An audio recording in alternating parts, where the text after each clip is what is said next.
Let's get this party started! He's shining a light in the dark corners of our media. You are fake news. Our government. Handling of classified documents. And our culture. Don't trust anyone. It's common sense amidst chaos. Let's go. Ladies and gentlemen, please welcome. Here's your host, Ike Wingate. Hello and welcome to the show. It is Thursday, September 11th, 2025. And like many of you, I woke up today hoping that yesterday was just a bad dream. But unfortunately, reality continues to set in that Charlie Kirk has become a martyr for the cause of conservative ideals and faith in Jesus Christ. A guy who I would describe as lightning in a bottle, ahead of his time. And it makes so much sense when you look back at his life, why this young man had such a sense of urgency from the beginning to run the race and fight the good fight with vigor and urgency and effectiveness and dedication. A guy who was so articulate. It was a gift from God. As Rush Limbaugh used to say, talent on loan from God. He was gifted in a special way to be able to, in the moment, as he believed in getting face-to-face with people, to humanize us all so we would not become detached to a place of violence, what he could do in the moment to respond with such clarity, but also respect and kindness. We are going to remember Charlie Kirk today on this program, and we will play some clips from him, and it's just incredible how you look at it posthumously and how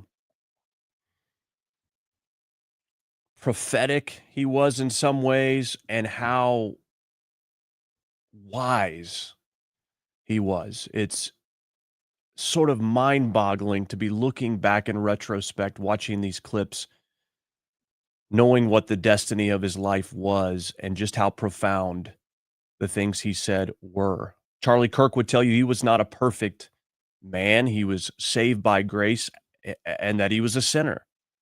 So we're not going to look back and remember him in a way that he wasn't. And that's the thing about Charlie Kirk is he led such an an exemplary life and was so upright that you don't have to make things up about his life to glorify him in a way that wasn't real life, because he lived it every day and it was evident. And he lost his life because of it,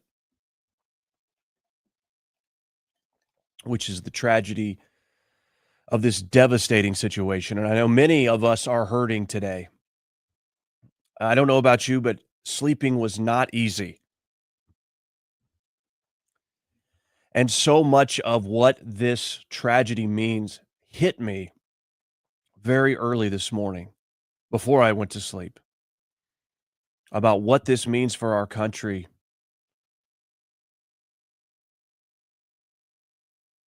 Where do we go from here? I had many conversations last night, phone conversations, text conversations, and it just came back to, what would Charlie do? What would he do? He wouldn't be advocating for violence. In fact, the mission of his life was to engage in thoughtful, respectful debate so that violence would not become an option.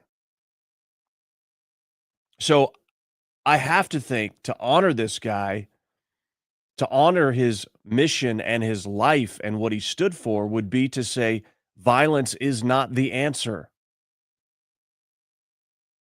Truth in love is the answer.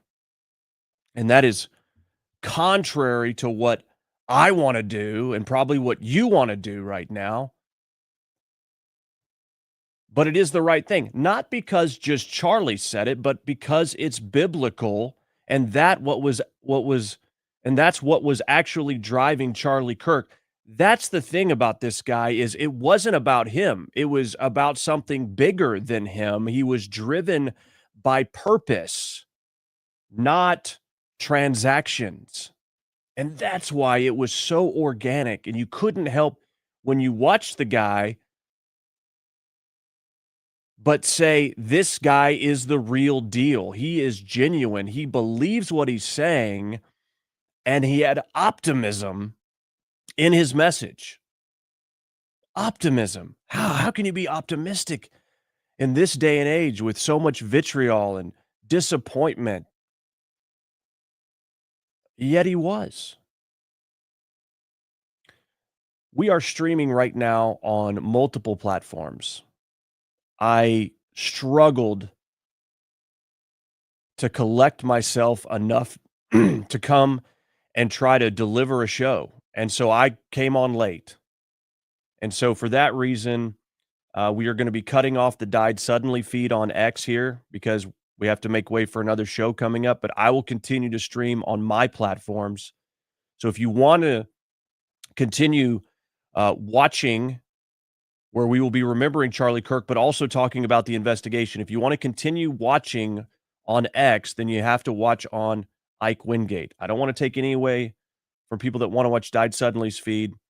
It's just the mere fact that I came on late, and I don't want to overlap somebody else's time. And so if you want to continue watching, follow me at Ike Wingate, IKE Wingate, Wingate. My name is right in the title of the program. You can follow me if you want to watch. Maybe you have more than one device. You can watch both. I don't know, but I'm just making that known because in 60 seconds, we will be cutting off the broadcast on Died Suddenly. I wanted to come on here to at least honor what I said yesterday, that I would be back this morning. We covered this event live yesterday. We found out together on the air live that Charlie Kirk had passed and did what we could to make some semblance of understanding and sense of it, but it just doesn't make sense. And so we're back today as the smoke and the ashes are here, and we're trying to, again, make sense of it. So if you want to continue watching Died Suddenly, we are departing from you right now. You can watch me on X at Ike Wingate. Go to IkeReport.com to find all my links. So thank you guys.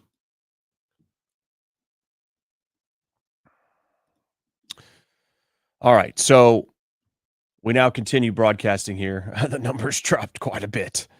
I hope some people follow me over, but if they don't, that's okay.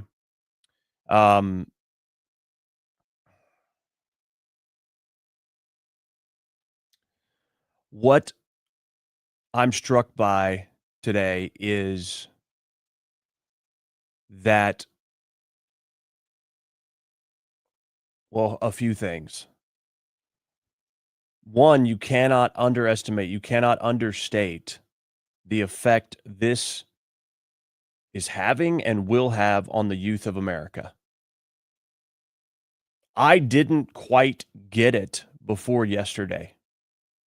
I knew to an extent, and I've told you yesterday on the air, President Trump would not be elected if Charlie Kirk didn't do what he did to activate the younger voters, to spread this conservative mindset and make it cool again on college campuses. And he was instrumental in the 2024 election. I knew all that. I didn't know just how much of a hero Charlie Kirk, a living legend at the time, living hero to so many young people. And I see it in my son, who's 15. And I told you yesterday, I took the call live on the air when he was calling me, probably when he wasn't supposed to at school, to ask me if it was true that Charlie Kirk had been shot. A friend that was not in school yesterday sent a text, and I could hear the shock and disbelief and disappointment and sadness in his voice. And if you have kids, especially teenagers, especially teenage boys, you don't hardly get a reaction from them about anything. It's basically grunts and mutters. That's what you get when you have teenage boys. It's like a caveman. That's typically my experience. But yesterday and this morning, as I was driving him to practice, I could tell he was affected. He was expressing himself about it in a way that he typically wouldn't do. That means this is, I mean, I'm taking my small, direct sample size and applying it and magnifying it over this country and realizing that this is a watershed moment in our country, especially for the youth. We cannot forget that. We cannot underestimate it. And we must pay attention to it because we have a teaching moment here that is critical because it can do one of three things. It can enrage, and we're already seeing some of that on college campuses last night with some fights breaking out. People are angry. And young people, their minds are not fully developed, and self-control is not their strong suit typically. So it's one of three things that it can do to our youth. It can enrage them, ultimately into retaliation. It can intimidate them and scare them and teach them that when you speak out, this is what happens. Or thirdly, and I hope this is the result, it can inspire them to a new level of resolve that this mission is worth fighting for. And that's why I say it is highly critical that we engage young people in our circles and talk to them about this. Steer them in the right direction because this is the MLK moment of our generation and the younger generation. This is it. The similarities are incredible as I was thinking about this last night. A private citizen, not, as I said on the air yesterday, he wasn't a political candidate. He wasn't a politician. He wasn't a legislator. He wasn't part of the executive branch. He was a private citizen engaged in activism for the cause of conservative ideals and the Christian faith. And he was murdered for it.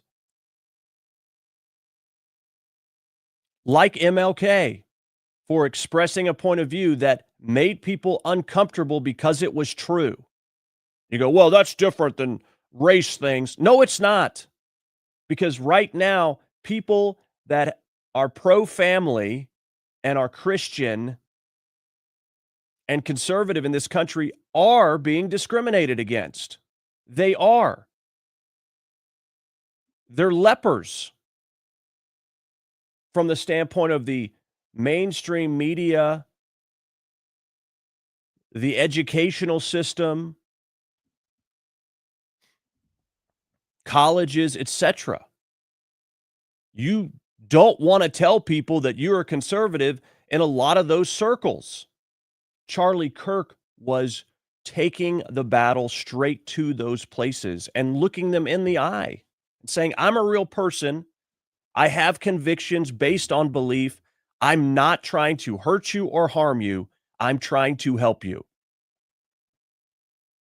And much like what Dr. King was trying to do is speak truth in uncomfortable, dangerous situations because the fight mattered so much for the sake of our country. And by trying to silence Charlie Kirk, they have awakened a giant when it comes to a megaphone for the message he was carrying.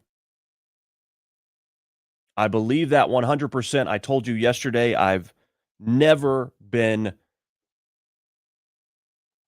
more resolved to continue this fight for what's right and true than I am now. Because you cannot let your fellow worker die in vain when all he was doing was telling the truth and he was doing it in a kind manner, and they killed him for it. A lot like Jesus Christ himself. I was thinking about this morning driving home. What did Jesus actually do that got him killed? He got killed for what he was saying because it was true and it was uncomfortable, and he didn't commit any crime. He didn't hurt anybody. He didn't commit fraud or embezzlement. He was killed for his speech. Just like Charlie Kirk, just like MLK, just like the things Bobby Kennedy was saying, John F. Kennedy, and the like. The parallels are astounding. And so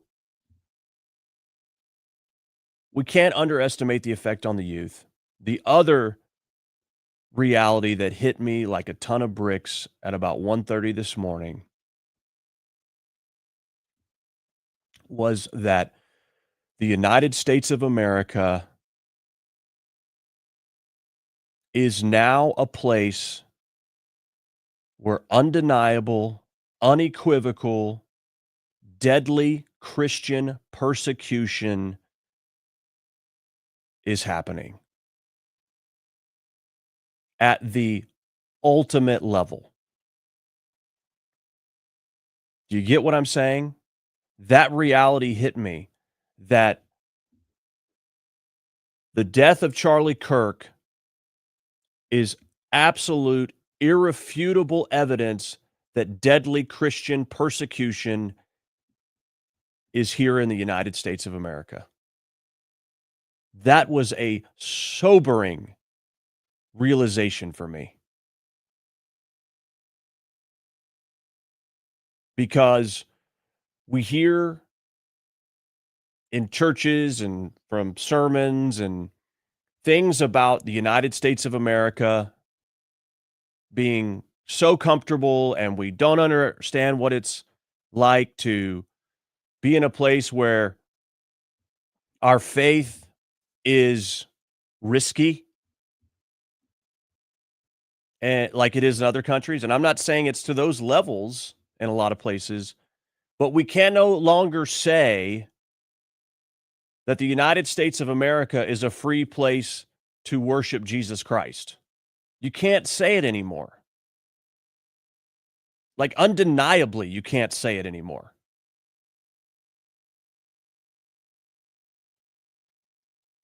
And what I wept about after that realization was what it means for our children and the future. I pray to God that this is not an indication of what's to come, but I fear it could be. Does that mean we shut up? Does that mean we sit down? Does that mean we suppress the truth? I think not. May God help us.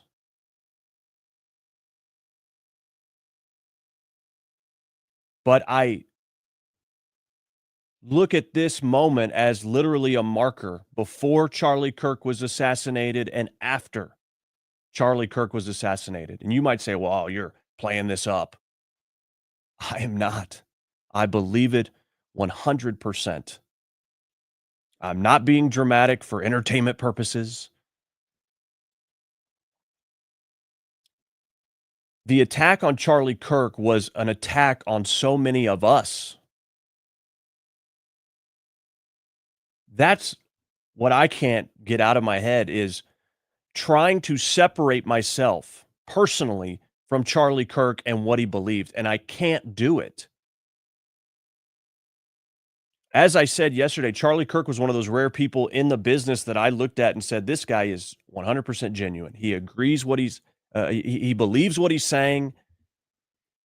He isn't just about views and clicks and all that, because it was real and it was genuine and it was rich and deep. It wasn't frivolous or cheap.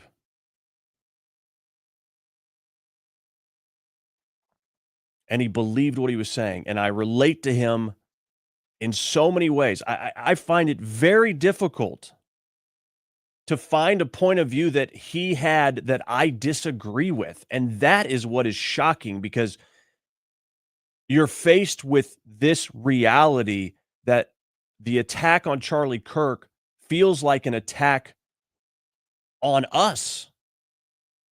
Those that believe in the Bible, those that believe in the saving grace and truth of Jesus Christ and believe that conservative ideals in this country are the closest thing we can get to be able to live out those values. See, I don't look at Charlie Kirk as a political activist. No, I believe that Charlie Kirk, just like I said, was someone whose faith drove him and his belief drove him, and the political sphere was an arena that he knew the battle for being able to practice that faith was so critical, and so that was the mechanism. As I texted a friend earlier, I believe faith in Christ was Charlie Kirk's why, and political activism was Charlie Kirk's how, if that makes sense. And that is, I think, a noble way to do it. And I just can't separate. I can't detach, because I relate to him so closely in the way I view the world, the way that I believe you don't sacrifice your family for the sake of a career, that family matters, that the grace of God is life-changing. And so it's devastating on so many levels, on so many layers. Because when something happens and it's terrible, I don't know about you, but I look at ways to be able to separate myself from them from a standpoint of, this could never happen to me, maybe. I don't know. President Trump is shot. Sort of like, well, I'm not a presidential candidate. I'm not doing that. I'm not him. I don't know if that makes any sense, but I've never really realized that's sort of something that goes on subconsciously, is to try to detach in a way to where it doesn't affect you as much, to where you can maintain some level of maybe objectivity to be able to process it. But with Charlie Kirk, it is just, for me personally, and I'm not trying to make this about me, I'm just trying to articulate why this is so deeply affecting me and so many other people, is because how closely Charlie Kirk's message resonated with what we're trying to do in this life. So I've given you a long monologue basically here of my thoughts on that. Let me know how you're dealing with this, what you're thinking of in the chat. Part of this is processing this thing together, but it is heartbreaking on so many levels. And we have to process it,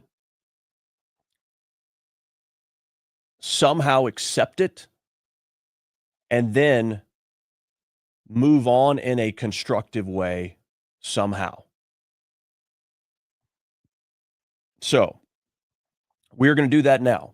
We're going to play some clips of Charlie Kirk. We're going to give you what's going on with the investigation and try to make sense of it. Now, what I'm not going to do is I'm not going to get into a bunch of conspiracy theories on what happened with the shooting. I'm just not going to do it because there's so much garbage and bullcrap that's out there. I mean, it's crazy. No, this guy did it. Oh, this country did it. We don't know. And so I'm not going to there's just so much clickbait out there. It's crazy. But I'll tell you what I think right now as to who did this. I'm speculating, and I'm going to tell you I had this discussion last night with my brother because we were talking about who could have done it, and somebody had to scope it out ahead of time, and you see people say, well, this is a very skilled shooter, and then you have other people say, well, it wasn't that far away, and with the right rifle and a scope, it's not, it's somebody who's practiced but not trained. You get all these points of view. I think somebody absolutely scoped it out. I mean, there's no question there was recon done ahead of time. Now, these events are set up pretty similarly. Charlie Kirk's security is more concerned about the close perimeter to him than they are a large outer perimeter, and there were 5 or 6 local cops there as well, some plainclothes officers in the crowd. But they didn't have a wide perimeter. They weren't looking at rooftops. I mean, in hindsight, you look at it and say, why would you ever let an elevated position go unchecked? And I know plenty of people say, well, that was on purpose. I mean, Charlie Kirk knew he was in danger. Charlie Kirk knew this was a possibility, and he did it anyway. But he's not the president of the United States, and so to expect rooftop counter snipers and things like that is unrealistic, I think. I would say I am surprised that while I'm not surprised it didn't have rooftop counter snipers, I'm surprised that there would be a location picked that allowed for elevated positions like that. That's a bit surprising to me. So I'm just seeing that the FBI has released images of a person of interest. So I'll bring that up here in a moment. But what I think, honestly, this is just speculation, but I believe this is someone related to trans ideology, whether it's a trans person themselves or someone who's trans adjacent, if you will, has a close friend or someone that's trans. Because Charlie Kirk, like I have been calling out the trans ideology as mental illness. And I think that is a unique subject that activates people in a very rage-filled way. And I believe, some people wanted to point to what he was saying about Irina Zarutska and the stabbing on the train. I think that was too soon to be the motivator of someone who had to have enough time ahead of time to plan this. And so I started thinking, all right, what in recent time could have been the catalyst to drive somebody into a place where they've made the decision that they want to carry out this act? And I believe it was the Minnesota shooting and the trans shooter there, which was about 2 weeks ago. these events that Charlie Kirk does are, announced ahead of time, but it wasn't so far long ago. And so I started thinking, okay, so if it was it was the shooting in Minnesota, then that would likely be trans related. Again, I'm just speculating. I could be totally wrong, but these are the things that are going through my mind of the time frame and proximity to this event and what activated somebody in a way to, radicalized them in their hatred to carry this out. So that was my thought last night, just going through simple factors. And I'm going to show you there's an ATF memo that's been leaked that says exactly that. And you could say, well, that would be the easy thing to do if you're going to set someone up. Sure, that's certainly possible. But isn't it also possible that that is exactly what happened? Both those things are a possibility. All right, so what I'm going to do now is we're going to play this tribute to Charlie Kirk that aired on Fox News. Take a look.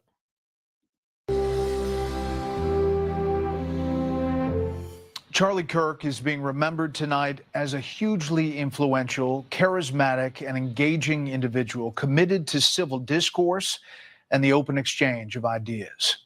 Correspondent Mark Meredith looks back at the life of Charlie Kirk. Good evening, Mark. Right, good evening to you. Charlie Kirk's death is being called a watershed moment or even a turning point for the country. The 31-year-old political activist had a massive following, both online and in the corridors of power here in Washington. Before becoming a household name in conservative politics, Charlie Kirk was a teenager growing up in the Chicago suburbs. He told the Daily Caller in 2019 he knew early on politics mattered. I was always naturally conservative, loved America, loved the values that our country stood for, and I never understood why you'd want to deviate from that. Kirk thought he'd end up at West Point, the Army's military academy, but after being denied admission, he chose to start something for himself. It's that old adage, one door closes, another door opens. Of course, it's correct. In summer 2012, Turning Point USA was born. What started small later became a political juggernaut, a conservative youth activist organization now operating on 3,500 high school and college campuses. Kirk explained what drove him in his first Fox appearance 13 years ago. A lot of kids are feeling the effects of what we like to call, with the Washington economy, with a lot of debt, plummeting small business, with higher regulation and high taxes. As the Tea Party movement evolved, Turning Point USA grew. So did its influence. The AP writing Turning Point events became more ornate, taking on a nightclub atmosphere with strobe lights, pyrotechnics, and thousands of young conservatives in attendance. Kirk endorsed then-candidate Donald Trump in 2016 and later worked to re-elect him in 2020. I believe it's imperative we get the president reelected. In fact, I think he's going to get reelected. As Trump later regrouped for 2024, Kirk continued to build an empire and a family. He married his wife, Erica, in 2021 and later became a dad of two.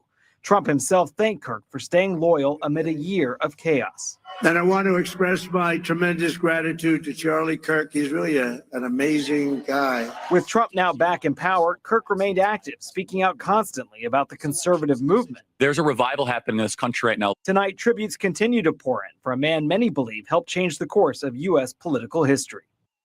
And those tributes continue to pour in from all over the world. Late today, we heard from... All right, so a life well lived, Charlie Kirk.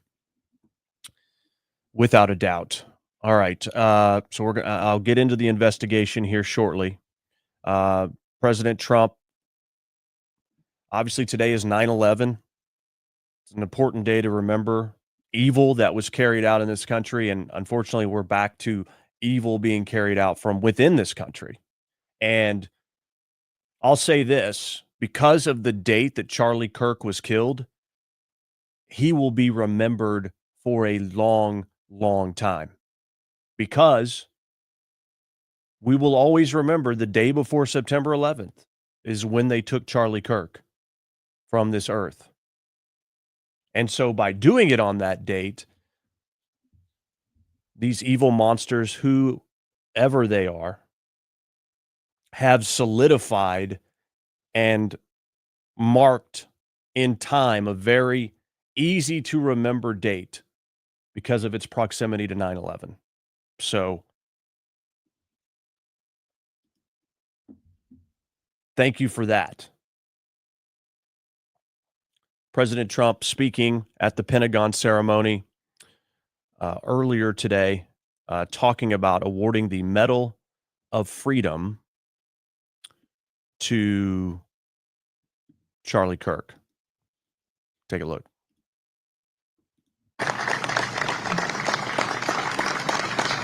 Thank you very much, everybody. Thank you very much. Before we begin, let me express the horror and grief so many Americans at the heinous assassination of Charlie Kirk have felt. Charlie was a giant of his generation, champion of liberty, and an inspiration to millions and millions of people. Our prayers are with his wonderful wife, Eric, and his beautiful children. Fantastic people they are. We miss him greatly, yet I have no doubt that Charlie's voice and the courage he put into the hearts of countless people, especially young people, will live on. I'm pleased to announce that I will soon be awarding Charlie Kirk posthumously the Presidential Medal of Freedom. The date of the ceremony will be announced, and I can only guarantee you one thing, that we will have a very big crowd, very, very big. And many people commented on President Trump's appearance today, visibly, I think, upset, visibly rattled and grief-stricken, I would say. Maybe not rattled, but certainly grief-stricken. I want you to pay attention to how he looks here.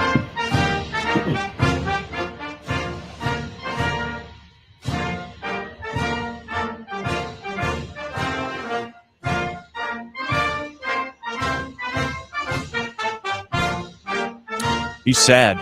You can tell.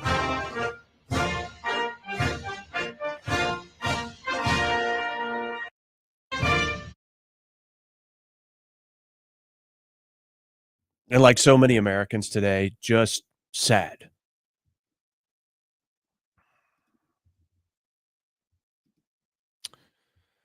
So we'll play some clips of Charlie Kirk here in a minute.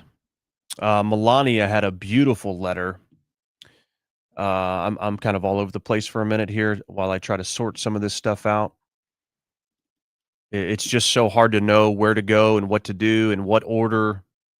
You know, I do put a lot of time in the flow of how our shows go, so it flows from one thing to another. And so this is one of those days where it's hard to know the right way. So we're just gonna go, and we make no promises about the flow of this show. So here's what I'm gonna do. I wanna read Melania's letter. Let's see. Because I don't know if I earmarked that. Let's see.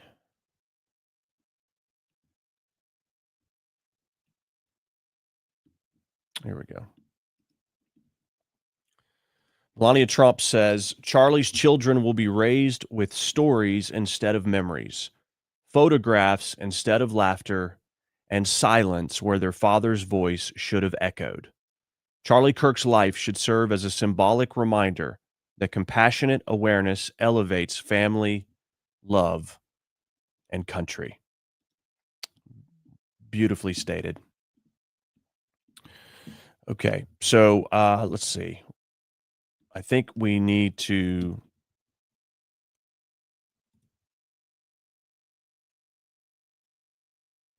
Okay. All right. Let me see how I'm going to do this.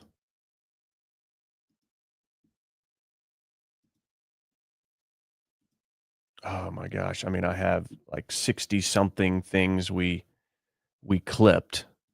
But let's go ahead and get into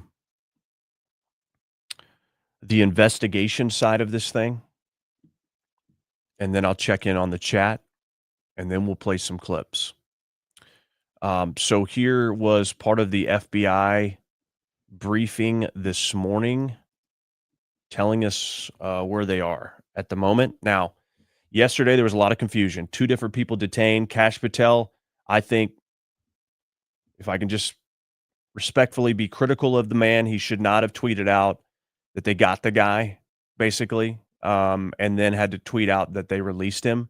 I understand it's about you wanting to give the American people answers, and you're also you have a close personal relationship with the victim, and you want justice for their families, and you want to reassure them as quickly as possible. I understand all of that.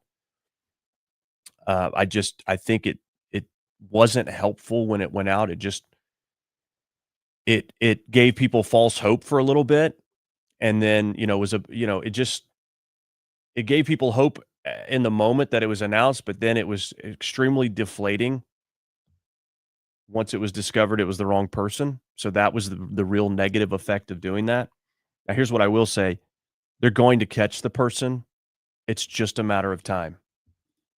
Through all that work last night, we were able to make a few breakthroughs. We were able to track the movements of the shooter. Starting at 11:52 a.m., the subject arrived on campus, shortly away from campus. We have tracked his movements onto the campus, through the stairwells, up to the roof, across the roof to a shooting location. After the shooting, we were able to track his movements as he moved to the other side of the building, jumped off of the building, and fled off of the campus and into a neighborhood. Our investigators have worked through those neighborhoods, contacting anybody they can with doorbell cameras, witnesses, and have thoroughly worked through those communities, trying to identify any leads. We do have good video footage of this individual. We are not going to release that at this time. We are working through some technologies and some ways to identify this individual. If we are unsuccessful, we will reach out to you as the media, and we will push that publicly to help us identify them. But we are confident in our abilities right now, and we would like to move forward in a manner that keeps everyone safe and moves this process appropriately. Last night, I communicated with Erica. The family's devastated. As a commissioner of public safety, as a father, as a husband, I can only imagine what that family's going through. The heinous event that happened yesterday is not Utah. This is not what we're known for. Over the past several weeks, we've seen the state come together to help families in mourning, come together as a community to show what Utah is known for a state of character, of service, of camaraderie, of a neighboring feel. We will not stand for what happened yesterday. We are exhausting every lead. We have every officer invested in this, every investigator, every local agency. The outpouring of support from the law enforcement community has been astounding. All right, so you didn't get really good answers until the question and answer section. So we know they have high quality video. That the guy arrived on campus at 11:52, walked across campus, and then accessed the rooftop from a stairwell, obviously knew where he was going. After the shooting, he then ran to the other side of the building and jumped off the rooftop and fled into a neighborhood. And there was doorbell footage of him there. They also found a gun, a bolt-action rifle in the woods near that neighborhood. They believe that this person to be college age. They found palm prints and footprints. They're doing DNA analysis as well. And as you just heard, they said if we can't identify the guy, then we will push it to media. Unfortunately, it seems that may now be the case. They've just released this request for the public's help in identifying this person right here from the FBI evidence. And so they're not saying if they believe this guy to be the actual killer or not. It just says person of interest. And so they are asking people to call the FBI if you have tips. So I don't know if this is the person who fled or not, or if it's an additional person. I don't know. But I think we have to assume they believe this is the shooter, I would think. But that unfortunately means if they're releasing this, then they have not been able to identify him on their own, which is certainly a bit discouraging. Now, let me tell you about the leaked information here. And this is from Steven Crowder. And the reason why I share this is he gets quality leaks from law enforcement. And there are other sources that were reporting at least some of this information that they were getting. And so while it is not confirmed, there is enough corroborating information that I thought it was worth communicating. Okay? So it is a screenshot of what appears to be internal messaging with the ATF. And this is it right here.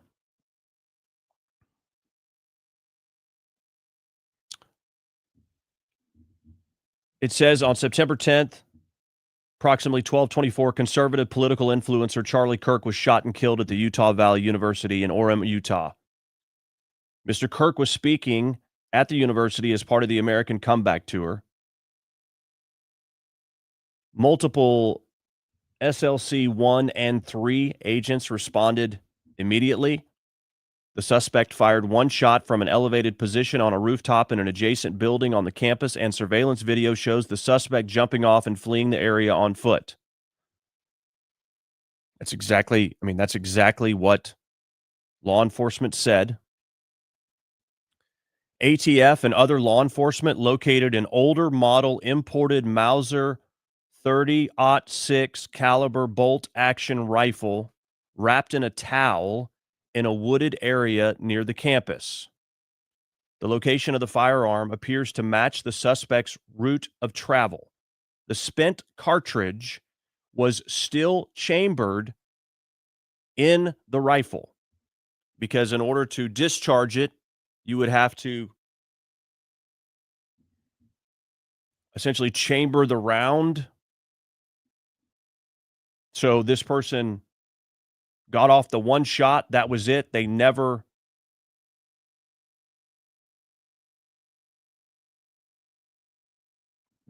spent the shell casing by chambering another round.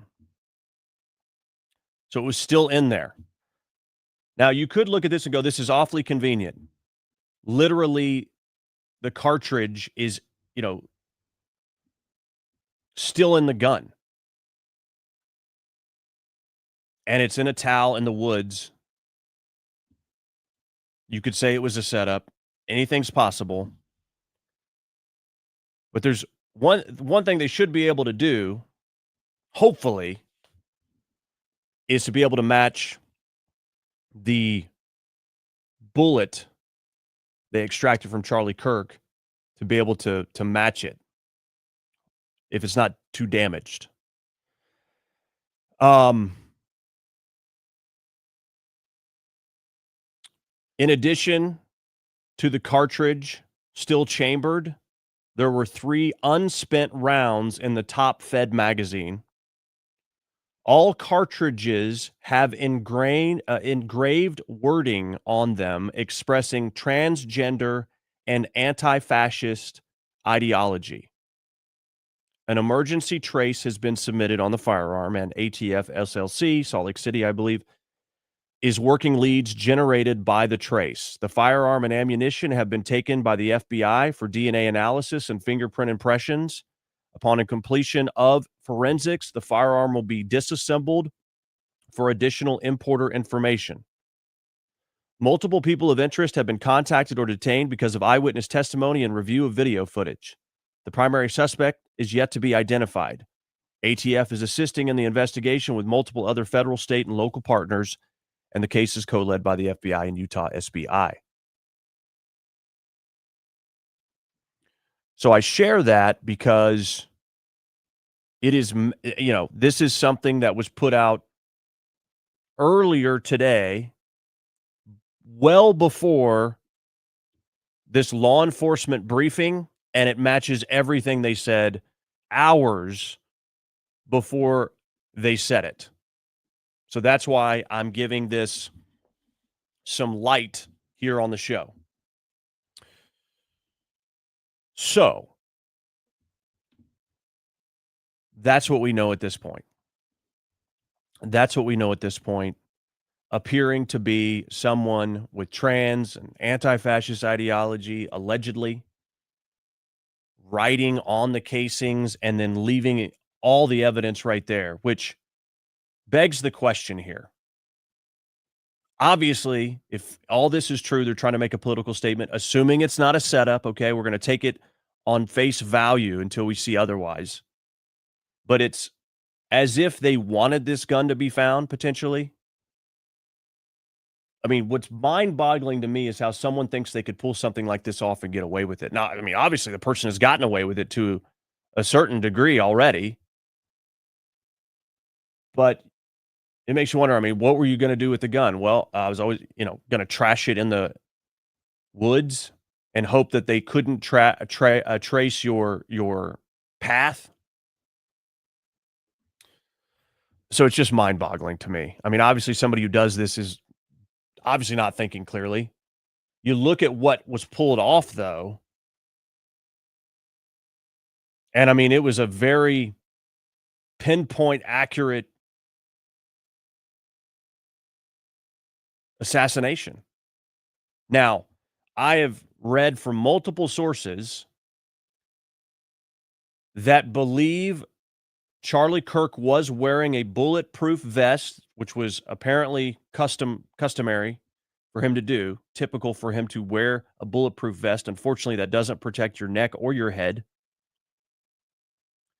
And it is believed that the bullet actually hit his bulletproof vest and ricocheted into his neck. I've seen that from multiple sources saying that, and saying, and their source is law enforcement, allegedly. Am I saying that's what happened? I've watched the video in slow motion. It is hard to, you just can't see it. But the way Charlie Kirk, had that sudden jolt, I think is why people are saying that it actually hit him somewhere in the chest, but it ricocheted off and hit him in the neck. I don't know if that's true. You have other people saying it was intentional because it was such a visibly traumatic way in which it happened. We showed the video yesterday one time because we wanted to show the reality of what just happened. And it was absolutely horrific.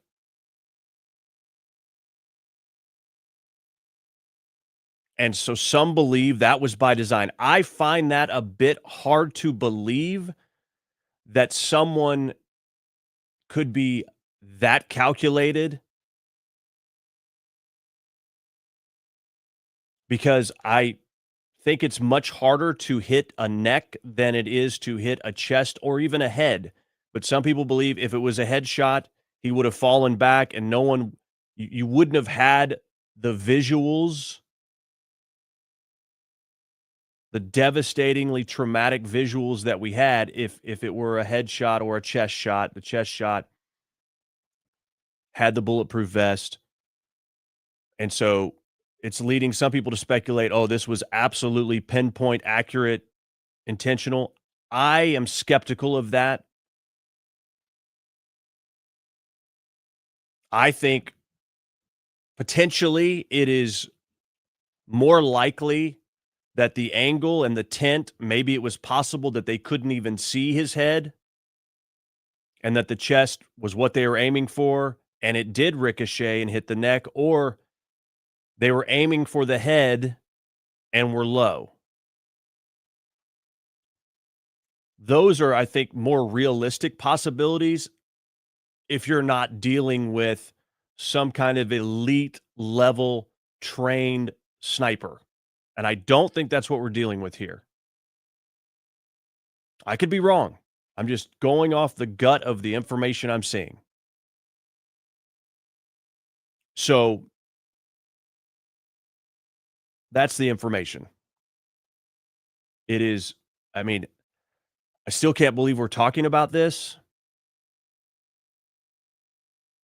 And it feels inappropriate even to speculate and even talk about specifics about this murder and how it happened and the bullet and the ricochet and Charlie Kirk and his body jolting. I mean, but we have to talk about it because it happened.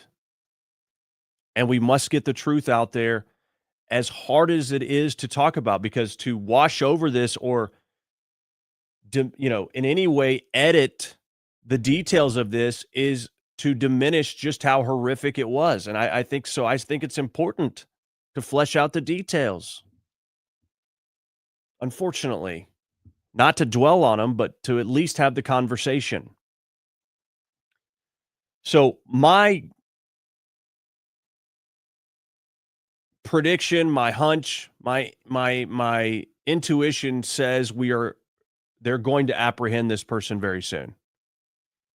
Unless they had some kind of elaborate getaway network or something like that. If the person stays unidentified and they had a sophisticated getaway route that they're no longer trackable and there aren't cameras around from private sources and open sources, then that's a possibility.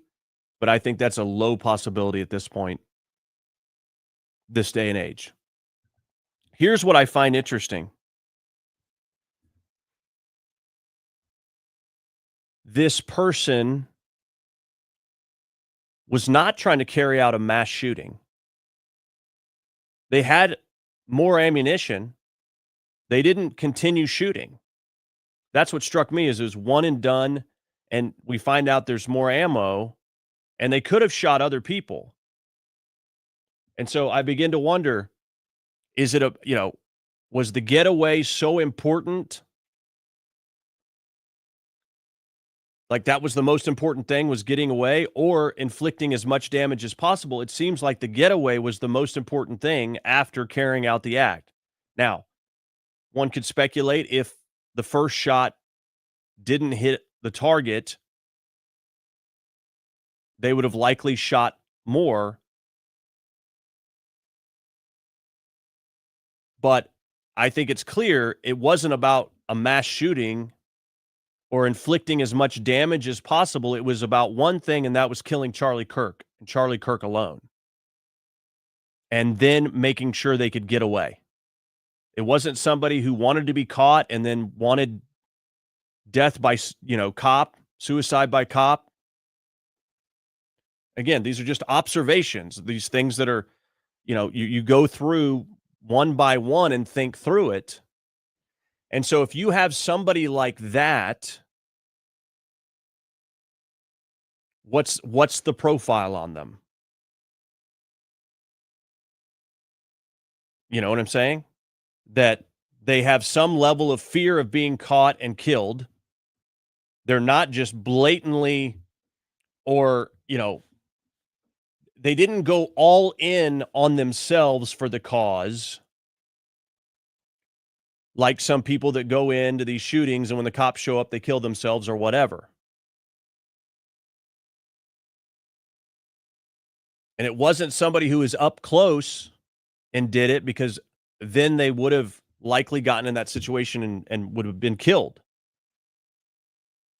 So it's it's all cowardly, whether they were on the ground or on the roof, but you at least can deduce some information on the profile of the person from just these factors alone. I think there's no question they had done prior reconnaissance and planning and scoping and all of those things. They knew exactly where they were going and what they were doing, and they likely knew exactly how they were going to escape, I'm guessing. I don't know necessarily that this person was highly trained, but certainly someone who had practiced and was familiar with long-range shooting. Where exactly they were aiming and if it was just an unfortunate way that it went is unknown.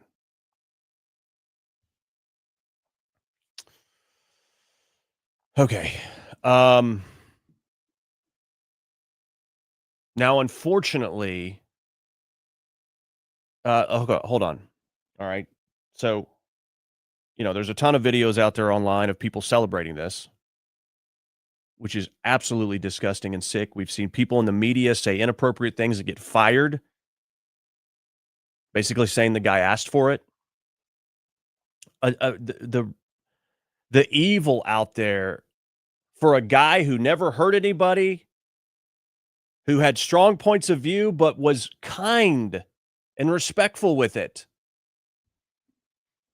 is just unimaginable. But I want to go back to the actual shooting itself, because yesterday during the police press briefing, one of the reporters asked if the person who was asking Charlie the question at the time of the murder had been detained. I found that quite interesting that they were asking that. The cops didn't really answer it. And so I want to see if I can find that video. I know I marked it, but I've got 58 different links in this file. And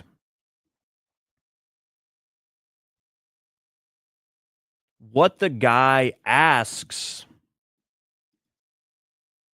Okay, let's just give you some visuals of where Charlie Kirk was in the red square and then where the shooter was, which was a straight on shot. And this is what confused me yesterday, is how did this shot not come from Charlie's left? So over here somewhere. But if they were down here, they were as close as they could get to him. I mean, really just a direct line of sight. But why did the bullet enter seemingly from Charlie's left into his neck? Well, that's where the ricochet theory could make sense, that it was a straight-on shot that hit him in the chest and then it bounced off into his neck. We don't know for sure if this is where he was, but we believe it is. Now, I want to show you and of course, we also have video of a person on the roof.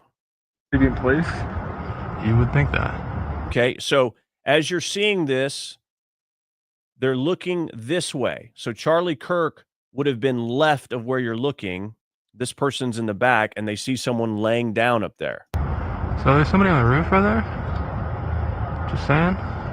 He just ran from over, where's my finger? Whoa. From over there, ran in. And now he's right there. Just saying. Just saying. Well, I hope you said it to somebody else. Apparently, there was a 911 call that came in right about this time that there was someone on the roof. So people had seen it, just did not see it in time.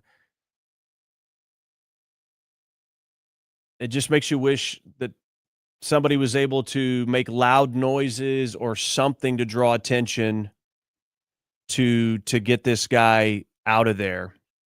Of course, then there was the old guy detained that some believe was a diversion. I don't know for sure. Some people believe that he was just completely rattled. And I'm trying to bring up the speech, the guy who asked the question.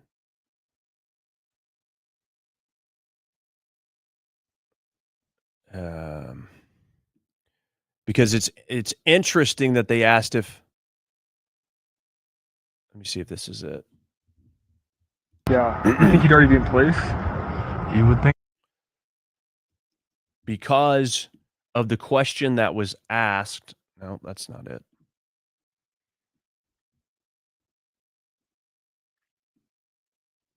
I'm sorry. It's.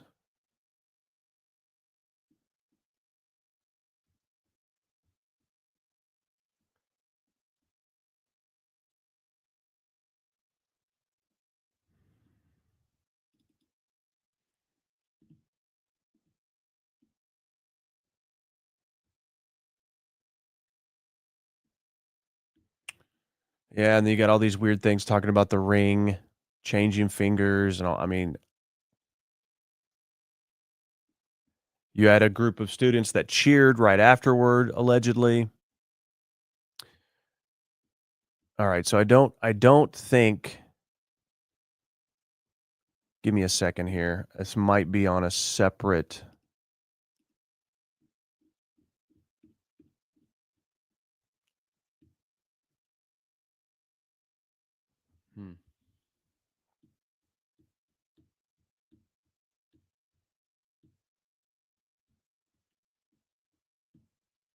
All right. Well, I can tell you what the question was, okay? And I'll tell you if I could find it, I would play it for you.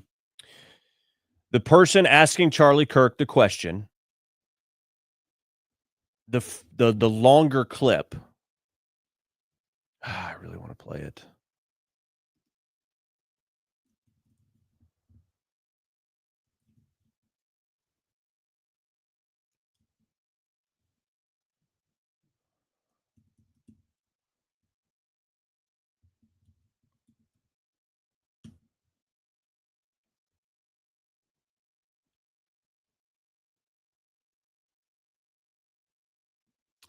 All right. Well, let me just tell you what it is. Basically, okay, so this person in the crowd asked, "Do you know how many trans shootings there have been in America in the last, I believe he said 10 years, but it was, do you know how many trans shootings there have been?" Charlie's answer was, he always would put the mic down and move it up real quick. His answer was way too many or far too many, something like that. And the crowd, kind of cheered, laughed. And then the guy said, okay. Do you know how many shootings, non-trans shootings, sorry, not shootings, mass shootings. Do you know how many non-trans mass shootings there have been in the United States in the last 10 years? Last thing Charlie said was, are we counting gang violence or not non-gang violent shootings? Does that count gang violence or not? Something to that effect. And that's when he was shot. So the reporters asking if this person had been detained leads one to believe there is speculation that this person was asking this particular question on purpose so that he would be shot in the moment he had to talk about shootings. It could be completely coincidental, which coincidences, though, that's hard to believe. It could be that the shooter was thinking, okay, when there's a question about this is when I'm going to act. But when you start to add in this potential ATF memo, if it's real, that there was this trans ideology written, and the shooter had not, I don't know how long the shooter had been there, long enough to be spotted, but not so long that he was caught, which would lead me to believe he was not there a long time on the roof. We know he was on campus, I believe 30 minutes before this happened, but if he was not on that roof very long, that would lead you to believe either he just, I don't want to say got lucky, that's the wrong word, that it just so happened that that question was being asked while he was going to shoot Charlie Kirk, and it just happened that way, or it was intentional and specific, and then therefore you would have to bring in the person who asked that question and ask them what they knew. Does that make sense? The chat is awfully quiet all of a sudden, so I want to make sure what I'm saying makes sense.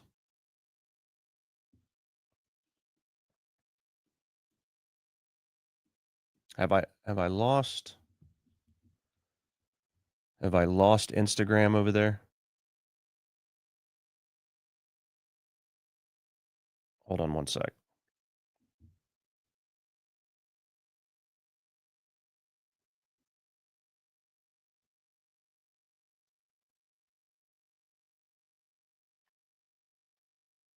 If you're watching on Instagram, let me know in the chat if you can still see this live.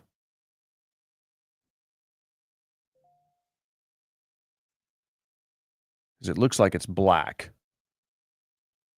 I don't know why, though. Okay. All right. You're alive. Not Michelle says it makes sense. Ariel says, I would be questioning the person who asked the question. Yes, I believe, I agree. Bree says, yes, that makes sense. David Sling says, Matt Von Swole on X is a Democrat turned Republican. He's getting calls from his friends saying that's it. They are now registering Republican. I've heard that from a few sources. I've seen some posts on it as well, that a lot of people are posting that. That's, I mean, if you look and talk about this as a watershed moment, I mean, you really, I just don't know how, what I don't know personally firsthand is how like genuine those things are. You're seeing a lot of screenshots and things, even of all the terrible remarks. And sometimes I wonder if these things are manufactured to stir things up. And so if that is in fact happening, which I hope it is, I hope this was an awakening out of a really terrible situation that allows people to come to the realization that the left and what they stand for is harmful to this country. All right, we are on Instagram. Okay. So I hope that's true. Bree says, I think he scoped it out. I think by hitting him, let's see. I think by hitting him in the neck, they wanted to silence his voice.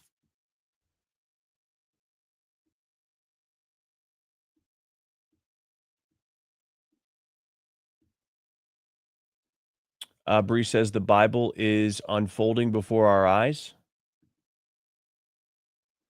Not Michelle says watching people celebrating reminded me of the Romans that celebrated Jesus's death. I couldn't help but compare the two. Yeah, that's interesting.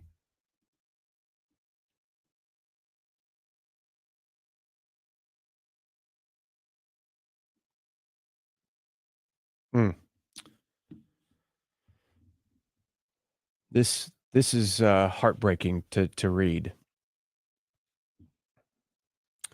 Not Michelle says, my son was shocked at the people who were celebrating. This morning, he didn't want to go to school. He's scared.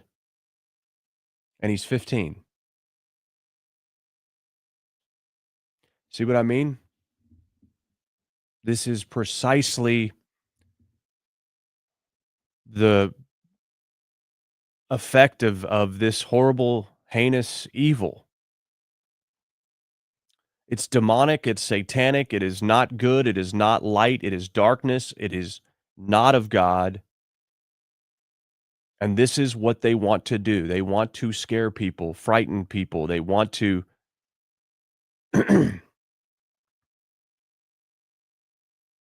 infect fear, especially in our youth. And I'll get a little bit even more dark on you here.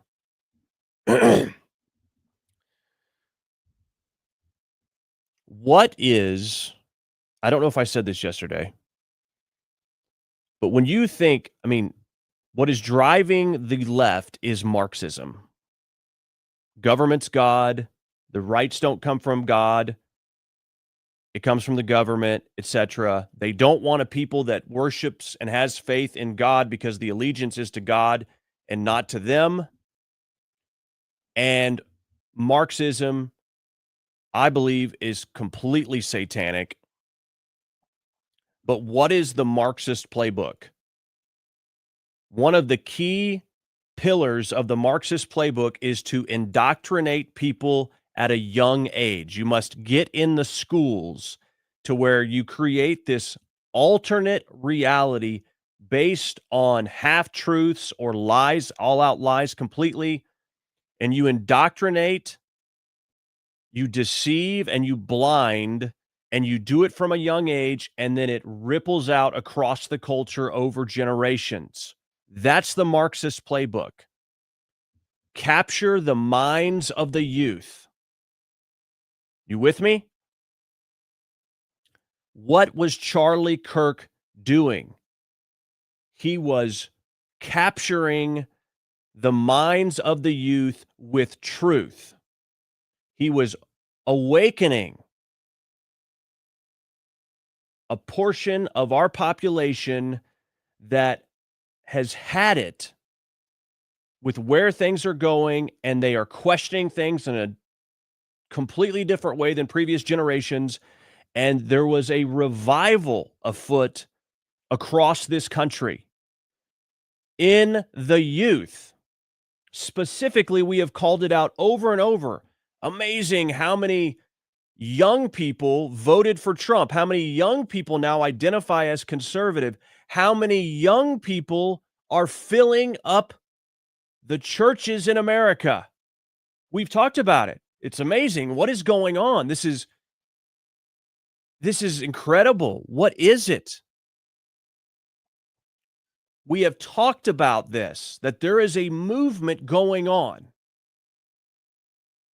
And so when I think about the motive for carrying out this attack on Charlie Kirk, it is because Satan is angry because Charlie Kirk, by the grace of God and armed with truth and the armor of God, was beating him at his own game. And you know that made Satan and those that serve him furious, because Charlie Kirk had reversed the mold and was using their own tactics against them because he had a heart for the youth of our nation.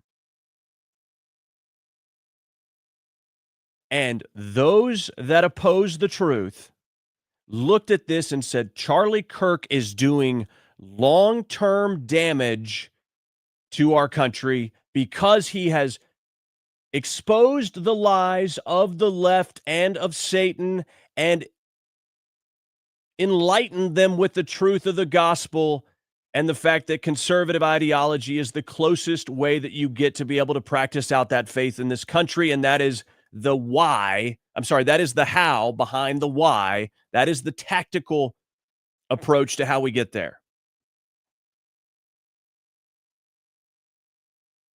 And so I believe that has to be a factor, potentially the reason why this happened.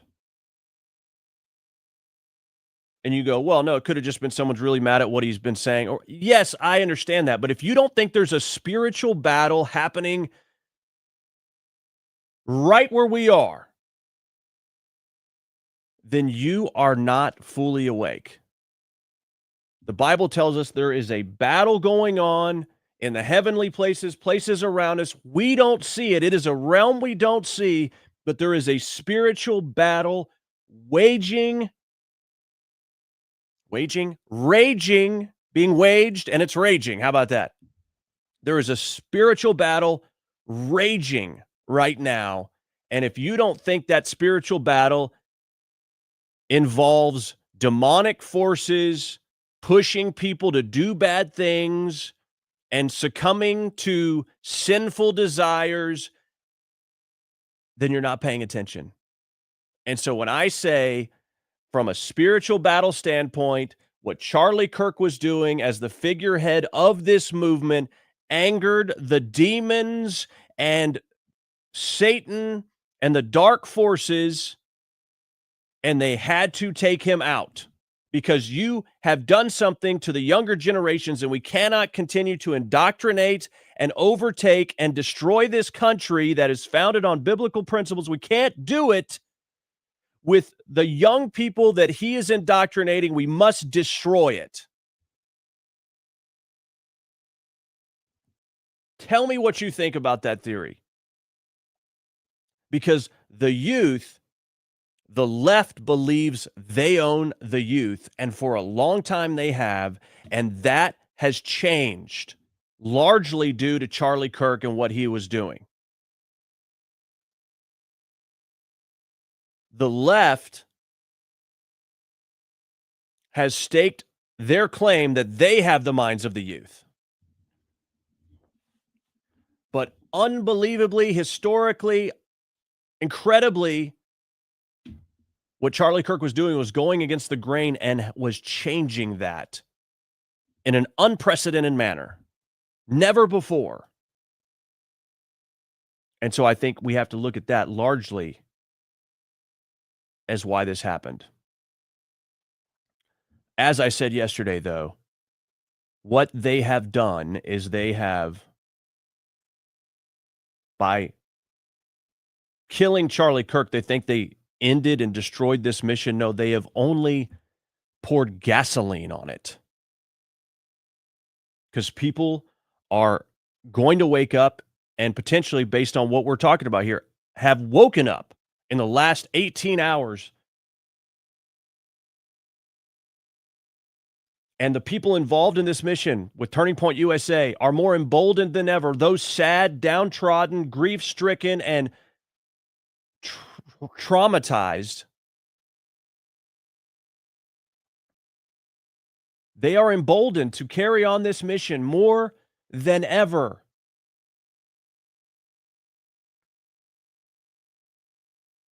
Because they do not want the leader of this movement to have died in vain. And so what the evil one meant for destruction, God will use for good.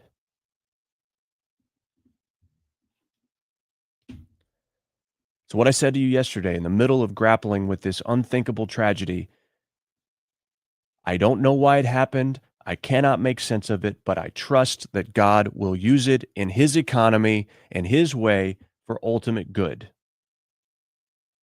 It's possible that not even 24 hours after Charlie Kirk lost his life, that we are seeing the good already. Trust that, believe that, and hope in that.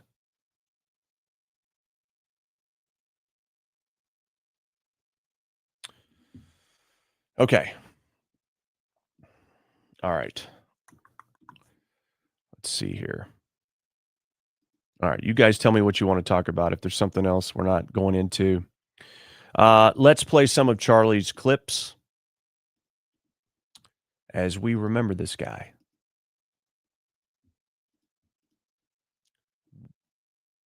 Once in a lifetime person. There'll never There never was one like him, but there'll never be another one. But he has so many similar parallels as a truth teller that was courageous. It's very easy, as I said, to sit in a room like I'm in right now in a studio, saying what I think, but not having to go face to face with someone who would disagree. Charlie Kirk was unique in that he was willing to get face to face with people to restore humanity in the midst of debate so that radicalization wouldn't happen and demonization wouldn't happen, and that maybe you can win someone over. I'm just flesh and bone, but more importantly, I'm a soul. And that soul is accountable to one being. I mean, I've had an unbelievably blessed life. Been doing this now, it'll be 12 years on June 5th. Such a young man to do it. So young. Yeah, so praise God. I mean, I've been all across the world. I've met with world leaders. I've flown in Air Force One, got to know a president. I have an amazing family, the podcast, Turning Point USA, all that stuff. And so you experience that and you're like, what actually matters? What matters is your relationship with the divine, your relationship with your family, your kids, and maybe a close collection of friends, and your relationship with the truth. I'm just flesh and bone, but more importantly, I'm a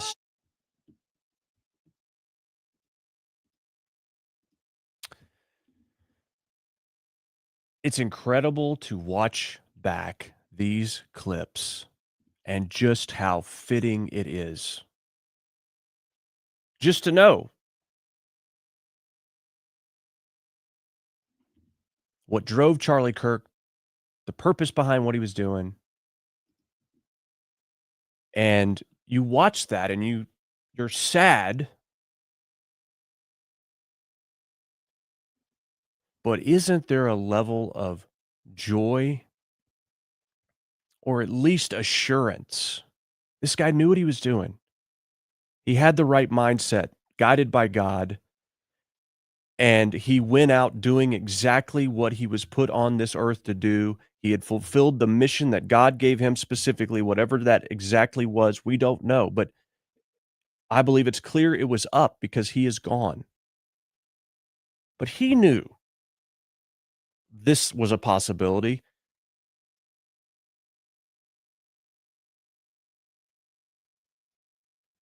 And he went out doing exactly what he was called to do. He was serving his country. He was serving God. And I know Charlie Kirk wouldn't have drawn it up the way that it happened, but I think Charlie Kirk would say, it's horrible what happened, but I went out doing what I said and modeling precisely the mission that we have to take serious and carry out. I mean, I equate it to a soldier doesn't want to die in a car accident when they're back home. A soldier, if they're going to die, I think they would likely say, I want to die while I'm in battle. I want to die a noble death, if there's such a thing, right? You know, I think that's what Charlie would say. I died a noble death for the cause of truth, in love, for Christ and country. I think he would see it that way. I see it that way. As Bree says, we should all strive to be like Charlie. I was having a conversation with someone else in the content sphere last night and was sort of helping craft some verbiage that he was doing around this subject. And it's like what we talked about yesterday. After all this, I said, well, what would Charlie do? What would Charlie say?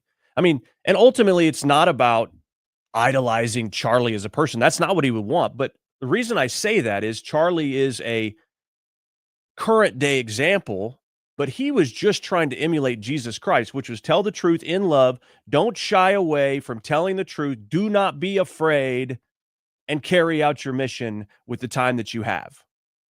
So really you're saying, what would Jesus do? But more of a contemporary example is, again, he wasn't Jesus. He wasn't perfect. I'm not saying any of that. But so much of the way he carried himself and the way he did this is worth emulating, which is why the young people are so devastated right now, because this guy was their hero. Is this guy, this man, can you think of a better hero to tell your kids to strive to be like? A guy who doesn't tell you to go out and chase as much tail as possible and live it up while you can. He's not telling you to do that. He's not telling you it's all about me. Get what you can get. Love yourself and be as happy as you can. Make it all about you. He's not telling people, go out and dominate women. He's not telling people to strive for success at the expense of your soul. No, he was telling people, speak the truth. Know what you believe and be able to back it up. Do it kindly. Oh, and also love good. Love what's right. Get married. Love your wife. Have kids. Have a family. And enjoy it. Who else would you tell your kids to want to be like, especially your sons?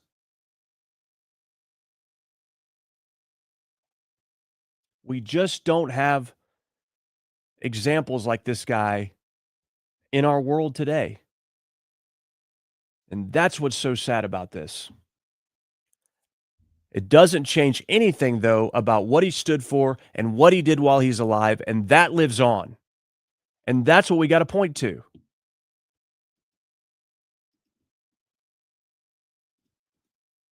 More from the mind of Charlie Kirk. Our country was founded on common law because the Declaration only refers to God 4 times in the Constitution. It doesn't refer to God at all. And it only articulates the structure of government. So first of all, remember that we were a collection of states and colonies, and you need to read the state constitutions before anything else. 13 out of 13 required a declaration of faith. In almost every single one of the original state constitutions, they had, I profess Lord and Jesus Christ as my Lord and Savior. Secondly, 55 out of 56 of the original signers of the Declaration were Bible-believing, church-attending Christians. You asked about common law. Well, let's go to 3 principles of common law. Presumption of innocence, due process, and jury of your peers. All 3 are biblical principles. So, and all wrapped into the ultimate biblical principle that you shall not favor justice if you are rich or poor, which is in Leviticus 19, which is the idea of blind justice, which is incorporated also in the New Testament ideal, neither slave nor Greek nor Jew, you are all one in Jesus Christ, which is the idea of human equality. These are all biblical ideas, but more importantly than that, they say that God was only mentioned 4 times in the Declaration of Independence. Well, that's a big deal. John Adams famously said the Constitution was only written for a moral and religious people. It was wholly inadequate for the people of any other. The body politic of America was so Christian that our form and structure of government was built for the people that believed in Christ our Lord. One of the reasons we're living through a constitutional crisis is that we no longer have a Christian nation, but we have a Christian form of government, and they're incompatible. So you cannot have liberty if you do not have a Christian population. My gosh, that guy was incredibly well-read, incredibly articulate in the moment as well. I mean, this is, you can't fake this stuff. You can't fake it. That's what was so special about this guy. I remember seeing this clip a few months ago and was like, that was impressive. Just incredible.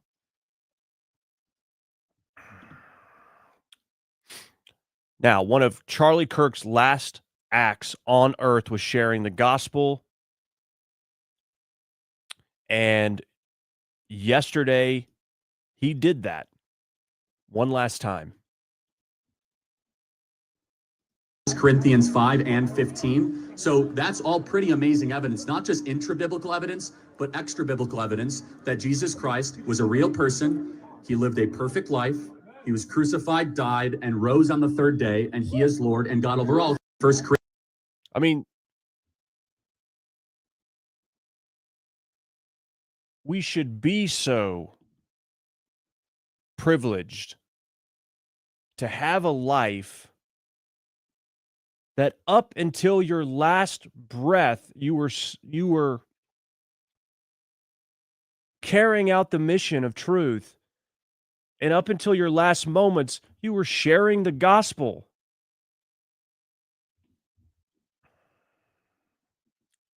It's just incredible. Just incredible. Of course, okay, let me go back over here. See if we can get some of these clips to pop up. Okay. All right. And this is what is amazing to me. Okay. The Yankees did a moment of silence last night for Charlie Kirk. And this is what this is what is kind of incredible to me in this moment is you see Charlie Kirk sort of breaking through in his death the typical boundaries of even acknowledging, much less paying tribute to someone on the right in these secular circles. Does that make sense? Like, this is what we're seeing here. We see pro athletes now. I mean, because this is such a heinous act, you have people maybe that are not far left. They could be left or in the middle. The far left, you just can't get through to.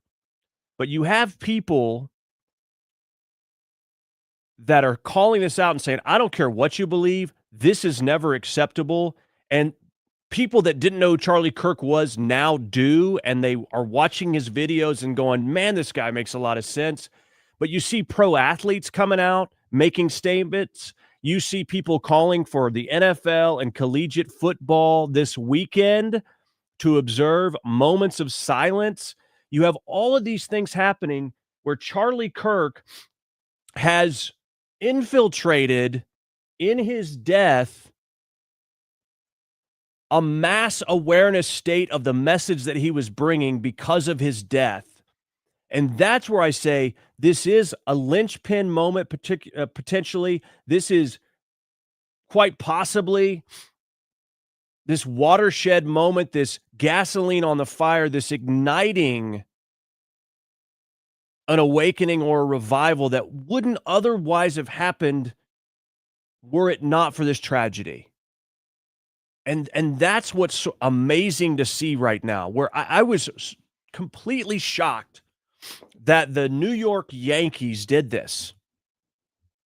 I mean, New York City is in the middle of a liberal hotbed, and they're paying tribute to this guy. I mean, that's not a small thing. And that's why, because it was so heinous, because it was so blatantly evil, it is causing people to look at all of this more closely and say, wait a minute, and you must acknowledge what happened to this guy and pay tribute to. And in the tribute, in the remembrance, in the legacy of this guy, you are going to win more people over to his way of thinking. It's incredible. That doesn't mean, though, there still aren't a bazillion absolutely radicalized, crazy leftists out there. And, you know, these leftists that have literally called for violence and things like that, politicians a lot of times, and now it's, oh, there's no place for political violence. Then stop perpetuating it with the way that you talk about people that you don't agree with. These people have blood on their hands.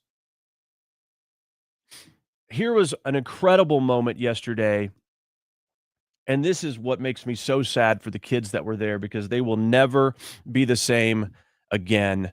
But this group of girls, it sounds like, as soon as the shooting happened, they immediately, without question, without thought, started praying.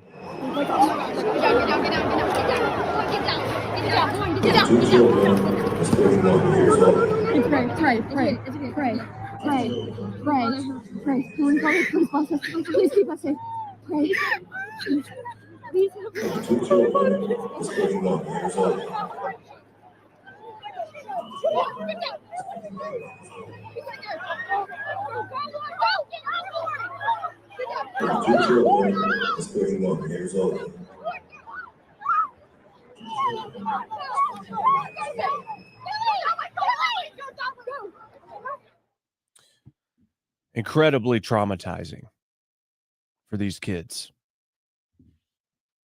No one should have to go through that, much less someone that young.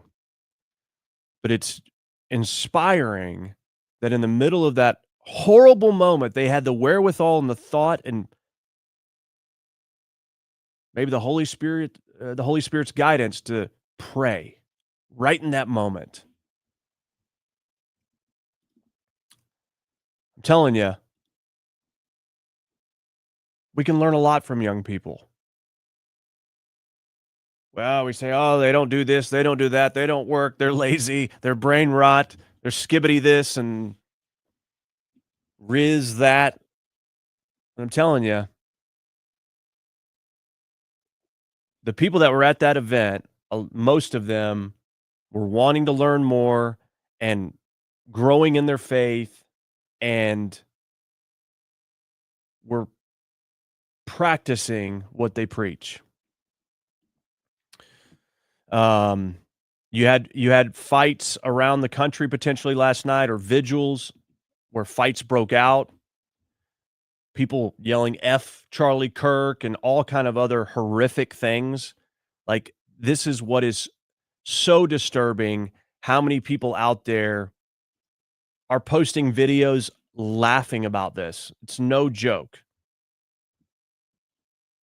And you have people on CBS in the morning basically saying again, oh, this is because of basically the political speech needs to be examined. Essentially trying to blame the right. I wish Kevin McCarthy would have had a spine in his reaction a little bit more on pushing back against this bullcrap. His words or his rhetoric, One second, I've still got audio coming in. 2 children is 31 years old.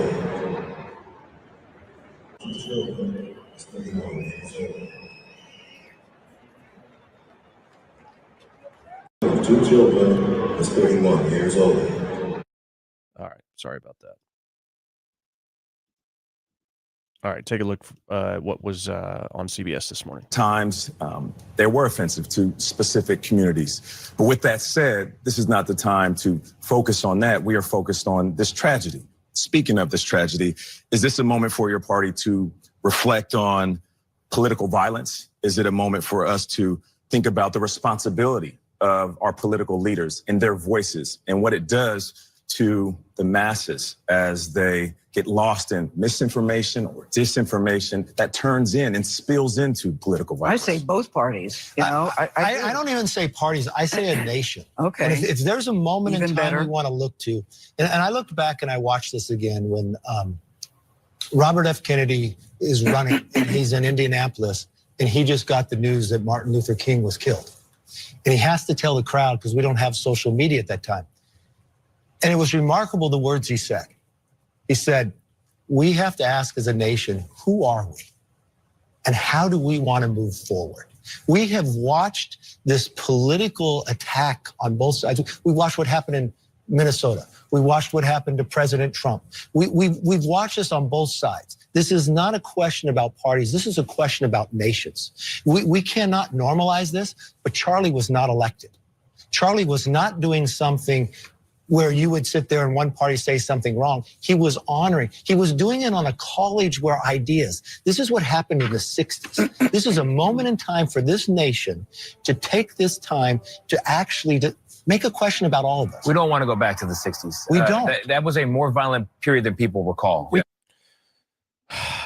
Are we not sort of in the 60s? I mean, you have assassination attempts, effective assassinations, just all of this crap. Even while attempted assassin Ryan Ruth is in court this week.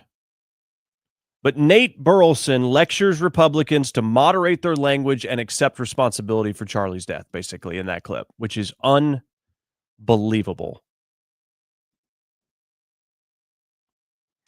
All right. When you think about the evil that Charlie Kirk was confronting face to face, this is what it looked like. This is why he's dead. Not because he asked for it, but because the truth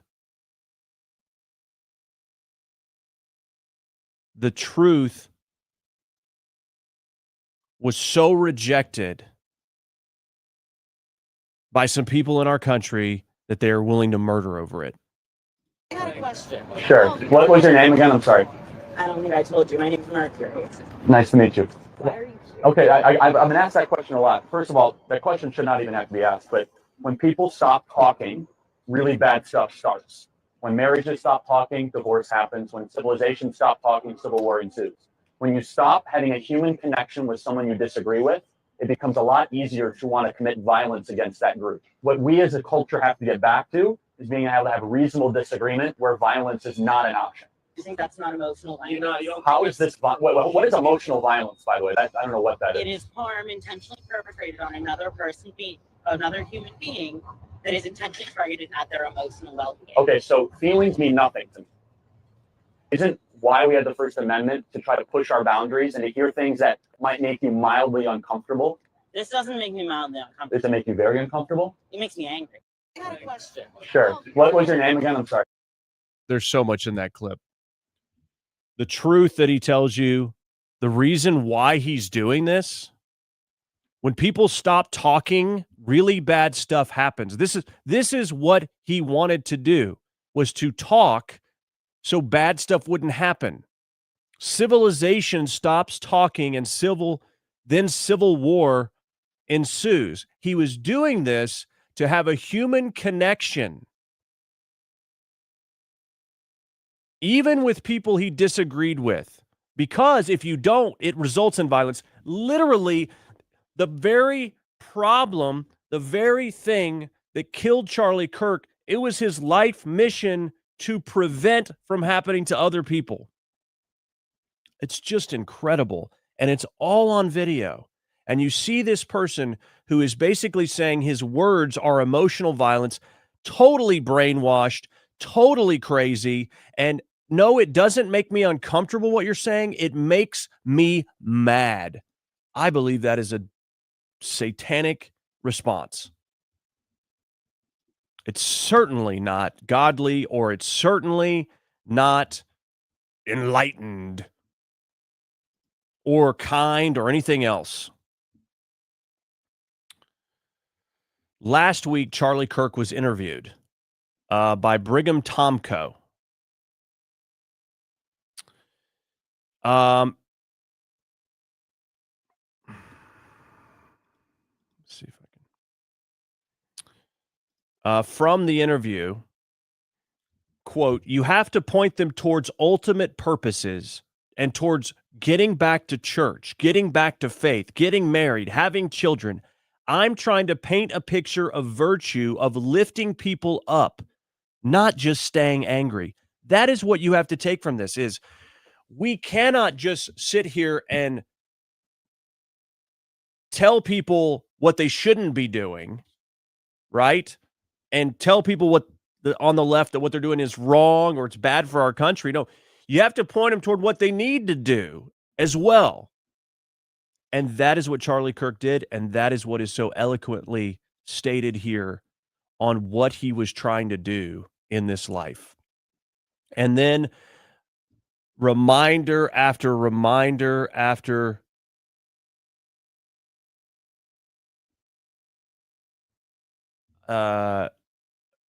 exists.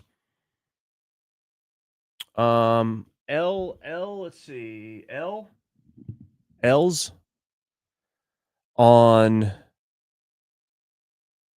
Instagram says, I followed you on TikTok and for some reason it has been unfollowed. Well, that's because my accounts have been banned permanently without explanation and I won't go back. So, but look at this tweet. Charlie Kirk back in 2013, 12 years ago, with this quote, good men must die, but death can't kill their names. I mean, it's incredible the things he stated and how relevant they are and how it frames his life and how it just creates this more assuring remembrance of this guy who knew exactly what he was doing. Good men must die, but death can't kill their names. And that is why, that is so true with Charlie Kirk and precisely what we have to do. We cannot let his name die. One of the coolest moments in recent memory, I remember seeing this video when it came out and thought it was really, really cool. How invested Charlie Kirk was in the election of Donald Trump, how instrumental he was, how hard he worked. It wasn't just about talking about it. He was out there doing, activating, on the ground. And so when Donald Trump won, was Fox News decides Donald Trump is president of the United States. We've got our republic back, folks. Let's go. There it is. Everybody should remember this moment. Look, I'm gonna echo Charlie from earlier. Remember where you were when this happened. Remember where you were when you realized that the Uniparty and all of these, just the establishment, you said it's time to actually participate. And look what you guys have done. And if anyone deserves to get tears in his eyes, it's Charlie. I think we all agree. I think Erica was chopping some onions or something in the break room. No one has worked harder than Charlie for this. We gotta hear some words here from you, Charlie. You put all this together, my man. Let's hear it. I am just humbled by God. It's all God. It's all God. God alone. God alone. Decision desk has it. Pennsylvania. It's beginning.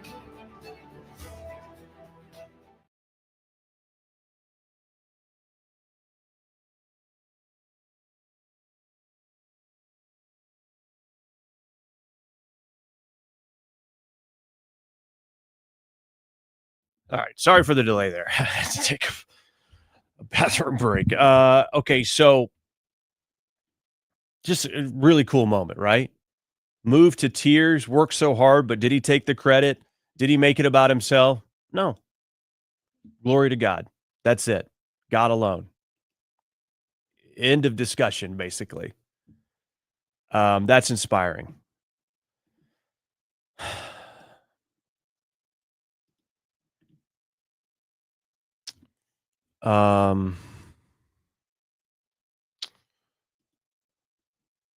Okay. Whew. All right. Let's see here. In the chat, Not Michelle says a certain group of people has lost their humanity, and I pray the devil shows them why Jesus is the way. Mental illness is alive and well. Bree says, I hate the way they always say political leaders when the media is a huge part of the problem. Also, I pray that this makes all of us do some inner self-reflection, young people included. I know I definitely have.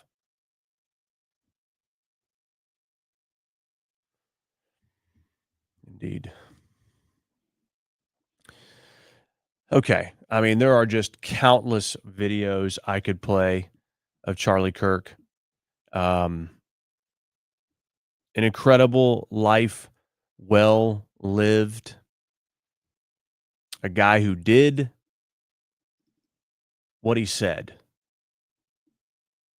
He did what he said. And one moment that came to mind yesterday, Elise. Oh, I'm sorry, Elise. I can't read. Elise. Yes, Elise. Sorry. Elise. I am not on TikTok anymore because they deleted my account without explanation.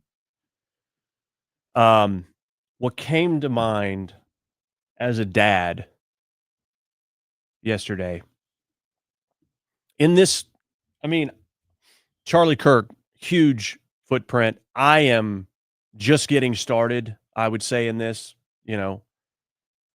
nearly 3 years in, and things are beginning to happen, right? But I'm in this space that's not popular or could be risky because the left is so violent. And so I just relate to Charlie Kirk on so many levels. Elise, I tell you what, don't look for me on Instagram as far as lives go. Look for me on X or on Rumble because that's where I consistently am. I'm on Instagram today because I wanted to get out there to as many people as possible, but X and Rumble is where I stream consistently. Back to what I was saying though. I just remember seeing videos of Charlie Kirk's young daughter running to him. I mean, and that's sort of where my mind went yesterday in the middle of the tragedy and still is. And I just recalled back in July, Charlie Kirk was guesting on the weekend on Fox and Friends. And his daughter was there and ran to him after he was done. And it's heartbreaking, but how cool, to see how Charlie Kirk lived his life as a dad as well.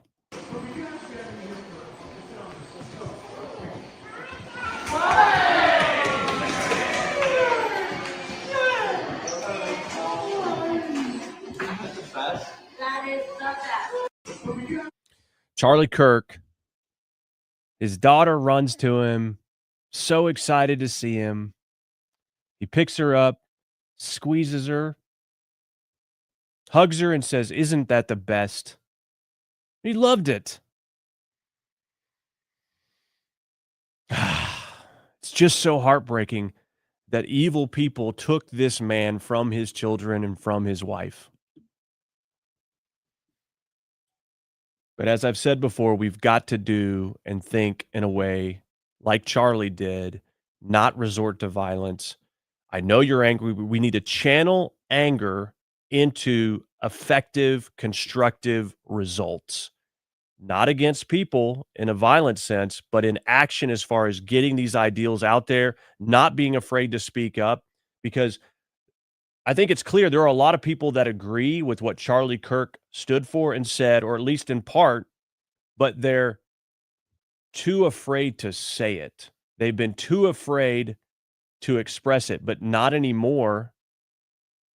And so we must normalize, and this is a big part of what Charlie Kirk did, normalize conservative thinking, biblical values and standards, morality, law and order, all these things. We need to make it normal because the left has occupied this space in the vernacular and the conversations of our country for so long.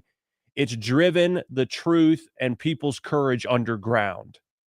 We must take a page out of Charlie Kirk's book and channel this in a constructive way to where we normalize what is right. And we do that by speaking truth in love and not being afraid of being politically correct and having pushback because someone's not going to like it. If it is a helpful truth, we must share it. We must. All right. There's just so many videos we could share. we're just over 2 hours. I'm going to play a couple more clips here. This is Charlie Kirk talking about assassination culture. This isn't a clip. This is a tweet. He says, this is back on April 7th. Assassination culture is spreading on the left. 48% of liberals say it would be at least somewhat justified to murder Elon Musk. 55% said the same about Donald Trump. Okay, it went away. There we go. Hold on. So he knew all about this. He was keyed in on it. Assassination culture. Let's see here. Wow, it does not want to show up now. That is freaking stupid. Gosh. All right. So I can't show it. It's just basically a statistic. That's what we're talking about here. So, my friends, we remember Charlie Kirk for who he was, a special individual who honored God, honored this country. Charlie Kirk, because of what they've done, they have solidified him as a true martyr for truth and what is right. Charlie Kirk is a martyr, he's a faith hero, and he is a legend. And he always will be. Pray for his family, grieve constructively, and we will not let Charlie Kirk's mission die. We will carry the torch, we will press on, and we will be effective in God's name and his timing, his plan, etc. We just simply cannot relent. But there is a time to grieve. There's a time to be angry. And then there will be a time to get to work. My friends,